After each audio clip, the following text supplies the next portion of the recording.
Halo semua, apa kabar? Selamat datang kembali. Oke, di pembahasan kali ini, kita nggak akan ngomongin agama secara kaku ya. Justru, kita mau ngulik sebuah praktek yang udah ada dari zaman dulu banget. Yaitu, gimana sih caranya membangun koneksi yang benar-benar dalam. Nah, kita akan coba bedah bareng-bareng konsep doa ini, tapi dari sudut pandang yang unik, sebagai sebuah pencarian untuk percakapan yang nggak ada putusnya. Pertanyaan ini kayaknya nyentuh kita semua ya. Pernah nggak sih ngerasa kayak ada jarak gitu? Kayak ada dinding transparan yang misahin kita sama orang-orang terdekat? Entah itu keluarga, sahabat, atau jangan-jangan malah sama diri kita sendiri. Nah, perasaan nggak nyambung inilah yang bakal jadi titik awal kita hari ini. Ini analogi yang menarik banget loh. Kita kan sering dengar ya kalau komunikasi itu kunci utama dalam hubungan. Misalnya antara orang tua dan anak. Kalau komunikasinya bagus, hubungannya jadi deket. Tapi gimana kalau konsep ini kita coba tarik lebih jauh? Gimana dengan hubungan kita dengan yang ilahi?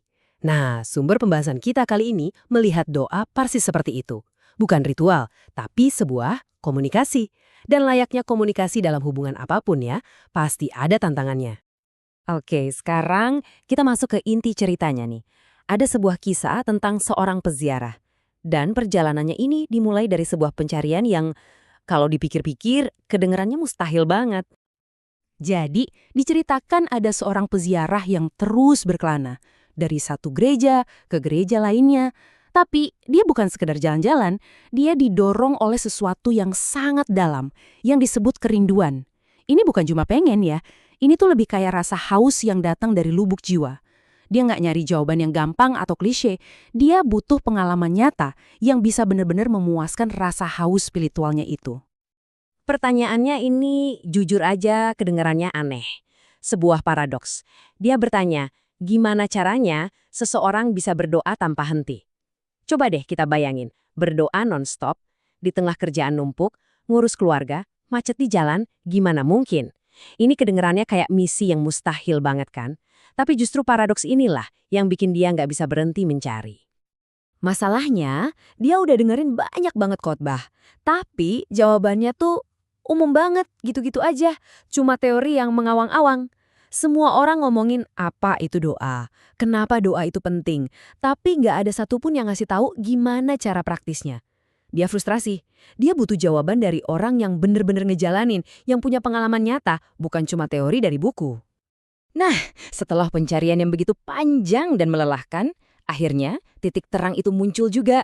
Jawaban yang selama ini dia cari-cari, sebentar lagi akan dia temukan. Dan disinilah pertemuannya yang mengubah segalanya. Dia ketemu sama seorang rahib yang bijaksana. Bedanya apa? Rahib ini nggak langsung ceramah panjang lebar.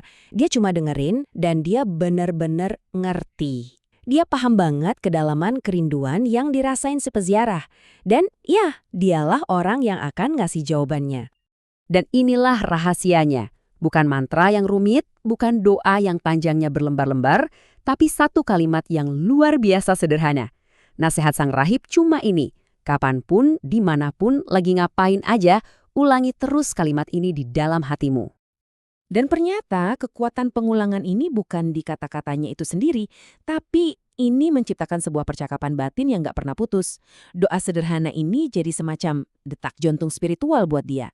Sesuatu yang terus-menerus ada di latar belakang, ngasih dia rasa damai dan kekuatan kemanapun dia melangkah. Oke, cerita peziarah tadi itu jadi pembuka yang bagus banget ya. Sekarang yuk kita coba gali lebih dalam lagi. Sebenarnya, apa sih makna doa itu? Karena ternyata ini jauh lebih kompleks daripada sekedar ngucapin kata-kata. Ini soal membangun sebuah hubungan. Di dalam sumber yang kita bahas, khususnya di Injil Matius, ada perbandingan yang kontras banget. Coba deh perhatikan perbandingan ini. Di satu sisi, ada doa yang tulus, yang dilakukan secara pribadi dan pakai kata-kata yang sederhana. Di sisi lain, ada doa yang tujuannya buat pamer, biar diliatin orang. Ini nunjukin dengan jelas banget kalau yang paling penting dalam doa itu bukan seberapa keren kata-katamu, tapi sikap hati di baliknya. Itu kuncinya. Ternyata doa yang seimbang itu ada strukturnya loh. Jadi bukan datang-datang langsung minta-minta. Langkah pertama itu pujian. Kita mengakui kebesarannya dulu. Terus yang kedua, syukur. Kita berterima kasih untuk semua yang udah kita terima. Nah, baru deh yang terakhir, permohonan. Kenapa urutannya begini? Biar doa itu jadi dialog, jadi percakapan dua arah, bukan cuma daftar belanjaan kita doang. Dan cara buat nyambung itu ternyata macam-macam banget. Anggap aja ini kayak kotak peralatan spiritual kita. Isinya banyak, tapi tujuannya sama, membangun koneksi. Ada yang lewat devosi atau doa yang diulang-ulang, ada yang lebih suka merenung sambil baca kitab suci, bahkan ada yang mengekspresikannya lewat nyanyian. Nggak ada yang lebih baik dari yang lain, semuanya itu valid. Nah, ngomong-ngomong soal nyanyian, ada kutipan favorit saya dari Santo Agustinus. Dia yang bernyanyi dengan baik, berdoa 2 kali. Keren kan? Ini ngingetin kita kalau doa itu nggak melulu harus khusyuk, hening, dan serius. Doa juga bisa jadi sebuah ekspresi kebahagiaan yang meluap-luap, kayak nyanyiin lagu yang kita suka. Terus, pertanyaannya, semua latihan batin ini, semua koneksi ini, ujung-ujungnya buat apa sih? Nah, kita sampai di bagian yang paling penting. Gimana caranya semua yang terjadi di dalam diri ini bisa berubah jadi tindakan nyata di dunia luar? Dan ini dia kesimpulan utamanya. Tujuan akhir dari doa itu bukan cuma biar kita merasa damai atau tenang. Itu penting, tapi bukan itu tujuan akhirnya.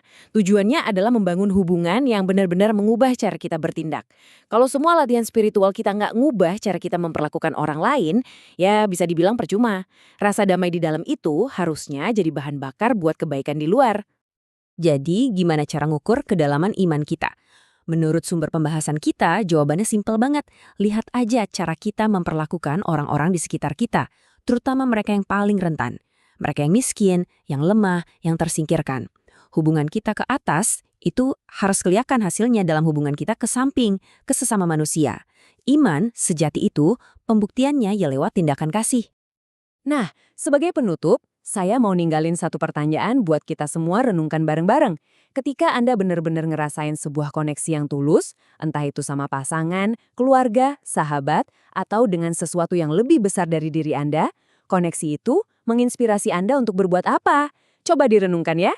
Terima kasih banyak sudah menyimak.